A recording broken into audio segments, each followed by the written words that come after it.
Have you heard about Fibermaxxing? It's one of the hottest nutrition trends right now on social media.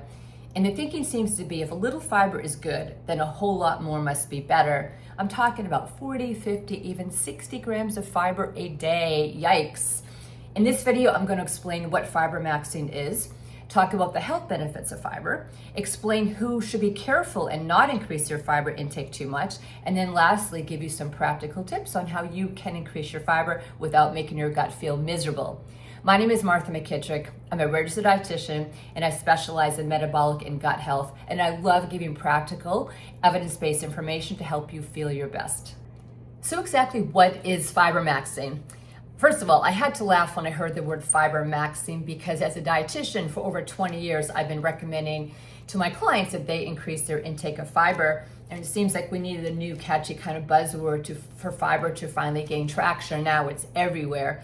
So Fibermaxxing is making a conscious effort to increase your intake of fiber-rich foods, which could include fruits and vegetables, legumes, whole grain breads and cereals. Like for example, this cereal, Fiber One, has got 18 grams of fiber per portion, which is a lot.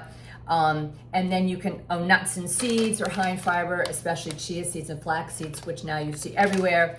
And then some people also choose to load up on products that have got added fiber into it. For example, this tortilla has got 18 grams of fiber per tortilla, which is really high. Certain energy bars have 15 grams of fiber or more, and you can even find it in natural sodas, and this has got 6 grams of fiber. So basically fiber is now everywhere. Fiber is my favorite nutrient to talk about. I get so excited talking about this subject, mainly because there are so many proven health benefits to it. I'm sure we've all heard of the benefit of fiber improving digestion or regularity, helps prevent constipation, but it goes a lot further than that in the gut. Certain kinds of fiber can feed the good bacteria in our gut, which helps us have a more diverse, healthier gut microbiome. And we're starting to learn so much more about the gut microbiome and its impact on overall health, including our immune system, our metabolic health, including cholesterol and blood sugar, and even our weight, and so much more. Fiber can also help to keep our blood sugar more steady. It helps to slow the absorption and digestion of carbohydrates, so we're not getting a spike and a crash of blood sugar after we eat. Certain kinds of fiber, mainly soluble fiber, can help to lower LDL cholesterol. And fiber can also help with weight because it helps keep us feeling full longer. And certain kinds of fiber can make our bodies produce more of our own natural GLP-1 hormone, which is very exciting. So as we can see, unlike many other trends online, there is evidence and science behind the fiber trend. So how much fiber should you take in a day is the question. What we do know is most people do not get enough fiber. The average American is getting in about 15 grams of fiber a day. Now, a general recommendation would be for a woman to get 25 grams a day or more, and for a man to get over 30 up to 38 or more. So does that mean you should go from your current intake, which could be quite low, to all of a sudden trying to hit 30 grams a day? No, you should not do that. That's where Fibermaxxing is not a good thing. And here's an example. I recently had a client, we'll call her Sue, who had heard about Fibermaxxing online. Her diet was pretty low fiber and she wanted to get that fiber in, and she had tons of bloating. She showed me a picture of her stomach. It was just totally distended, gas, bloating, a lot of pain, and she just felt miserable. And when I looked at what she was eating, she had actually added in some of these tortillas I told you about with 18 grams of fiber.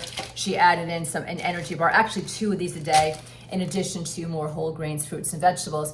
So that's an example where Fibermaxxing for her was not good. So what we did was we took out a lot of those products, and we added some fiber back in slowly, and she was able to eat a nice, fairly high fiber diet, but we did it slowly with the right types of fiber. So I'm not saying fiber is bad, I'm just saying you have to get it in the right amount and do it slowly. So the question is, how can you become a fiber maxer without becoming a bloat maxer? I have a couple tips for you. The first one would be to start slow. Especially if your diet is already pretty low in fiber, you don't want to go from 0 to 100 overnight. So add in a couple high fiber foods, see how you feel, then you can always add in more.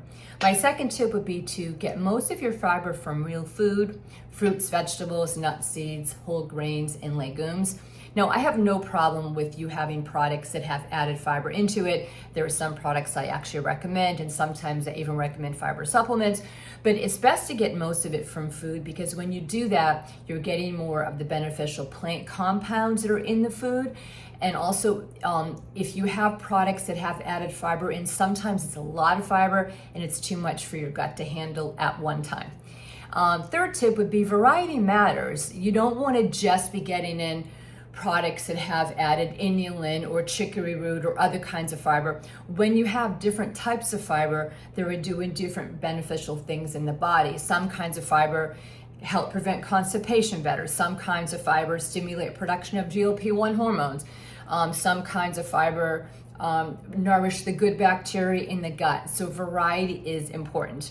Don't forget about fluids. The worst thing you can do is all of a sudden add a ton of fiber into your diet, and then you're not drinking enough liquid, especially water, because what happens then is the food can kind of get stuck in you like a plug, and that can make you be more constipated or uncomfortable or bloated. And then lastly, really important, pay attention to how different kinds of high fiber foods affect your body. Some people are more sensitive to certain kinds of carbohydrates or fiber that are found in foods. For an example, beans. Some people have trouble digesting beans. Beans are great, they have a lot of fiber, but they also have a kind of fiber that can cause gas and bloating for some people. Some people have trouble with high fiber foods like broccoli or Brussels sprouts. So just make a note. You could even keep a journal, write down what you eat and how your gut feels, and that can help you kind of fine tune and see what kind of fiber makes you feel best. So who should not do Fibermaxxing? There are certain medical conditions where if you dramatically increase your intake of fiber, it's not a good thing at all. Examples could be if you have gastroparesis, inflammatory bowel disease, bowel strictures, or any other gastrointestinal condition where your doctor has said you need to be on a low fiber diet. Another example could be if you have irritable bowel syndrome, certain kinds of fiber can make your symptoms worse, more gas, bloating, distension, constipation, or diarrhea. I work with a lot of people with IBS, and it's a very tricky, individualized situation.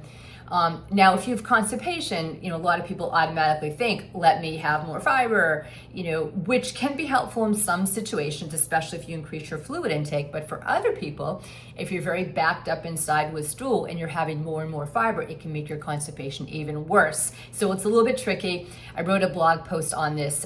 Feel free to check it out on my blog. So if you have any kind of underlying digestive condition, make sure you check with your doctor or your dietitian and get some individualized guidance before you jump into this Fibermaxxing trend. So what's my verdict on Fibermaxxing? I'm all for the attention that fiber's getting, and I think most of us could benefit from getting more fiber into our diets. Do I actually call it Fibermaxxing with my clients? No, I just call it getting in enough fiber. I don't think we have to max out on anything to get the health benefits. Just focus on getting in a variety of plant foods. Start slowly as you're increasing your fiber intake, and pay attention to how your body feels. So if the term Fibermaxxing makes people eat more fiber, that's awesome. Just don't let Fibermaxxing turn into bloatmaxing. If you like this video, hit subscribe. Let me know in the comments. And if there are any topics you would like me to do a video on, let me know and I'll try and do it for you.